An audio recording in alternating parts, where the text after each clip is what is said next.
Hey everyone, it's your buddy Dan here, and today we have an awesome show for you because I got the chance to sit down and chat with Liz Dialto from lizdialto.com, and we went over a bunch of cool stuff like what her new workouts are all about and how she's using them to stay motivated, the little known trick that she actually learned from Tony Robbins that immediately gets rid of that lazy feeling, and the awesome books that she's read that helped her to shape her life, and so much more. So without further ado, enjoy the interview.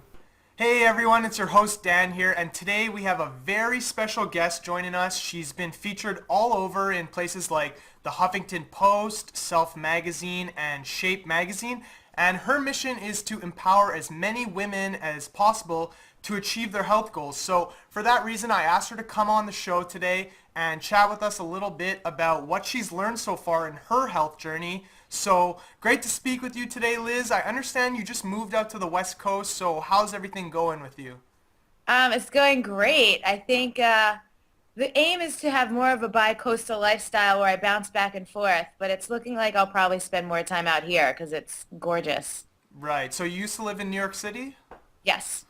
Cool, so I'm sure the weather must be a lot nicer out there then.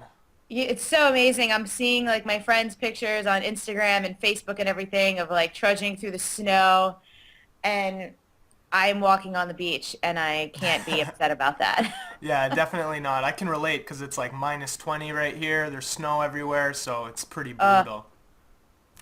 So just for some context, I think it would be great if we could just start with how you got involved into the whole health and fitness thing so deeply. Like, what's the background story behind all that, and how did you get into empowering women to become more healthy? So I grew up really athletic playing sports. I was always active. And then when I got to college, I was still really active, although I didn't play sports because my school had a really amazing fitness facility. And then when I graduated, my first career was in sales. I was running a district sales office for a company working like 60 to 70 hours a week, and I totally got out of shape. Now, out of shape for me has never been super fat or anything like that, but I was probably 10 to 15 pounds heavier than I am now and just felt really crappy, like tired, lethargic, just wasn't happy, confident, energetic, and eating like crap because I just didn't know how to prioritize myself. I wasn't making the time. So when I left sales, I actually got recruited right off the floor at New York Sports Club. I was working out one day and the fitness manager was like, "Have you ever thought about being a trainer?" I was like, "Actually, I have thought about that. How would that work?" And that was it. I literally started as an apprentice trainer picking up weights on the gym room floor, wearing that red T-shirt at New York Sports Club back like 4 or 5 years ago. And then I always kind of had an entrepreneurial spirit though. So a friend of mine showed me who Marie Forleo was. I went to one of her events. She's a big business mentor for women entrepreneurs. And I was like, all right, cool. I could take this thing online and reach way more people, which is really fun and exciting. And then just over the last couple of years, I've kind of hit my stride in realizing the kind of content I enjoy creating, how I like to reach people through videos, blogs, recipes, and social media is amazing because people love to just follow your journey with you. So even though some people hate it, I'm taking pictures of what I'm eating all the time, my sweaty self after my workouts, and people love that because they can relate and they like to see that lifestyle and how they can recreate it for themselves. Right. I mean, there's always going to be haters no matter what you do, right?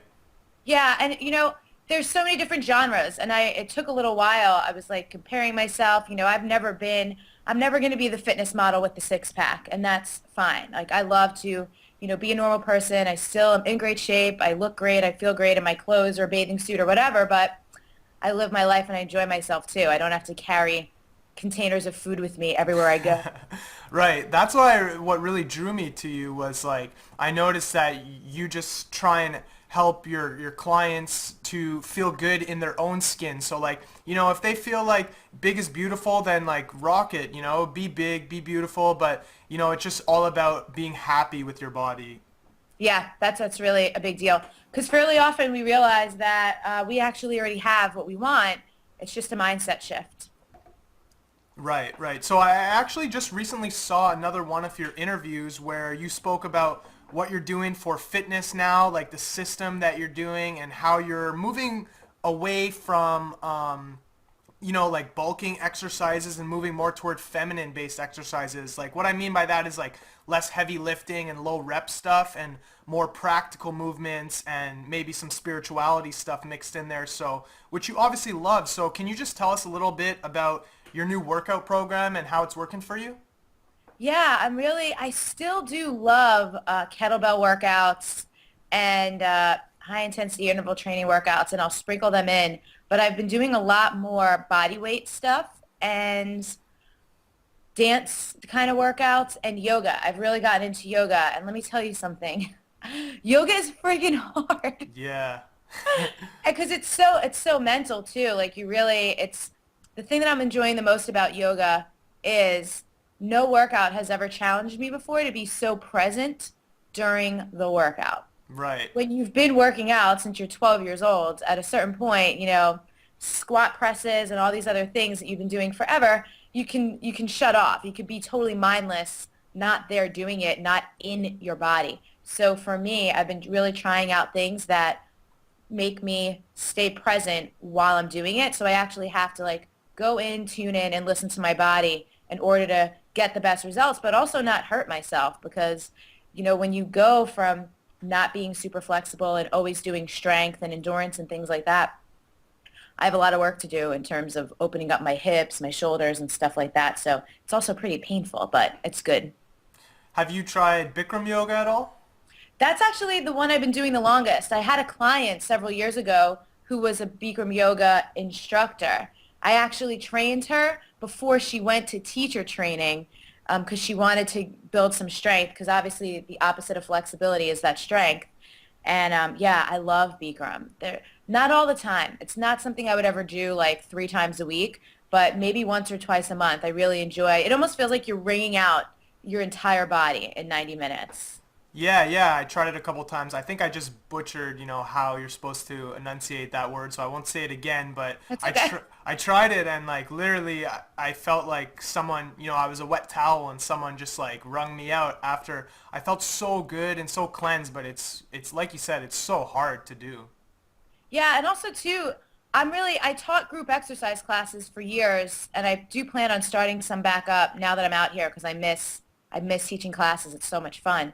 But I'm really anal about instructors and cues, especially in something where if you've never done it before, some of those positions are really hard to get into. And in a room that hot, you can really hurt yourself. They're going, lock out your knees, and you're just totally not ready to do that. Yeah, you're like, no, I'm not locking No, on. not today. So, touching on what you just said about, being present in your workouts and having fun, like how can someone who's just starting out to work out, right? Like how can they find the right balance between health and their work life? Balance is an interesting word. I still don't necessarily know if I believe in it because your version of balance might be different from my version of balance. I think the barometer to measure whether or not you're balanced is your energy. If you are waking up in the morning and you're like jumping out of bed ready to take on the day, that's a good sign that you're probably well balanced. If you're waking up in the morning and you have to drag yourself out of bed and you feel like you can't start your day without a cup of coffee or something like that, um, that shows a little bit of imbalance. Also, how do you feel? If you're negative most of the time, if you're upset or sad most of the time, stressed most of the time, that's probably a good sign that you're not in balance. So there's a lot of different things people can do, whether it's meditation, whether it's journaling. One of my favorite things that I study, I'm a huge nerd around this, are the Myers-Briggs personality types. And it's just a really powerful tool because when you understand your personality type, you can really figure out where you get your energy from and just make sure you incorporate more of that into your life. For example, I'm an extrovert, and extrovert doesn't mean I'm super outgoing, even though I am. Extrovert just means I get my energy being around other people. Introverts get their energy. Introvert doesn't necessarily mean they're shy. It just means that they get their energy more from going in and spending time on their own. So knowing those things about ourselves is really important because you could just take that time. Like I have friends who are introverts who need to go spend like a day or two on their own once a week so that they can come be more present, more energetic in every other part of their life, even at work and stuff like that. So that's a really powerful tool for, figuring out and not having to apologize for it. You are who you are. That Exactly. that's nature, and you can't. Some people try to be what they think they're supposed to be in the context of their family, their life, their job, how everyone else is. It's really important to just honor who you are and respect those things and make sure you're scheduling activities, time, and downtime if that's what you need to re-energize and make sure you feel good. Right. So let's just say you had like, a new client come to you today and she wanted you to coach her, but she has never worked out before, right? So would the first thing you would do would just have them analyze themselves, or you would help them to analyze themselves to figure out what type of personality they are and how they could draw that motivation to work out? Yeah, I have when I take on coaching clients, they fill out this pretty lengthy assessment before we start. And one of the most important questions I ask is, what are your top three stressors? And I don't actually get into the personality stuff immediately. Probably that would be like on the first or second call because it's just interesting. And I like to have them try things because most people, even if they're not in a consistent program, have probably moved or exercised at some point in their life. And, that's the point. If someone's just brand new starting out is to just get them moving and not feel, and it's also gradual because most people too, I find that the eating well is going to get them better and faster results than whatever exercise they take on.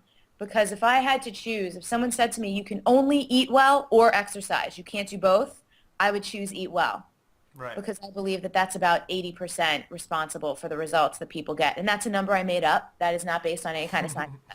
So don't be like, Liz Dialto says 80% of the time. Um, so again, yeah, I want people to get moving and find out what they enjoy doing because if you're forcing yourself to do something, that's never going to yield the kind of results that you want anyway if you hate it. Right, right. And that actually leads right into my next question perfectly because we are just talking about, keeping things fun and being, it makes it much easier to be motivated to work out. So like what do you do in your workouts or with your clients that, to keep the workouts fun and not seem like it's a chore every day? Yeah, everybody's different. One of the things I do is I keep the workout short.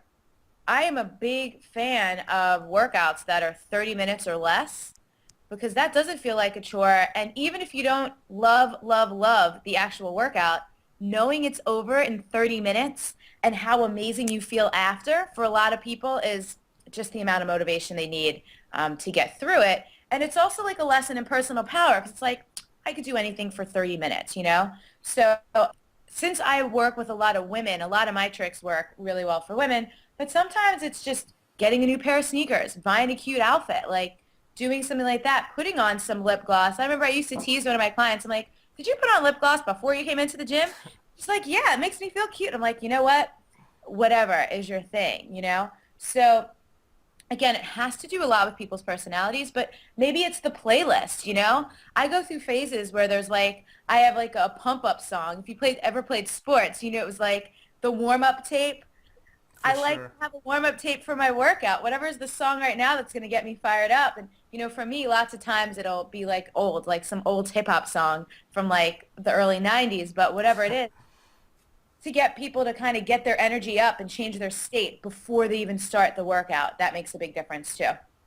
Yeah, I just want to just let me pull something out of what you just said really quick because I think the main takeaway from all that was to change your state, right? Yeah. Because you have to be in the right state when you go to work out. So can you touch more specifically on that? Like how would you go about changing your own state from being feeling like lazy? Because even though you're great and you work out all the time, like I'm sure that you have times where you're just like, oh, I don't feel like doing this right now. So like how do you change your state when you feel like that? Yeah. No, actually, for the most part, I took the fall off from working out. And for me, that means I only worked out anywhere from 1 to 3 times a week. after for the last decade of my life being more of like a 4 to 6 days a week type of person. And I wasn't feeling super motivated. And so I just gave myself permission to, and it's not even being lazy, just to rest. My body wanted rest. So I did. I focused more on eating well, obviously, because I still wanted to be in shape. But the change your state, and this is something I learned. I went to a Tony Robbins event in March of last year, and the biggest way, the easiest way to change your state is to change your physicality. So even if it's like jumping around, like you literally want to change the movement and what your cells in your body are doing. So if it's a song and you're going to like booty shake it out for a few minutes or literally jump around, or maybe you yell, maybe you sing, maybe you literally just shake it out.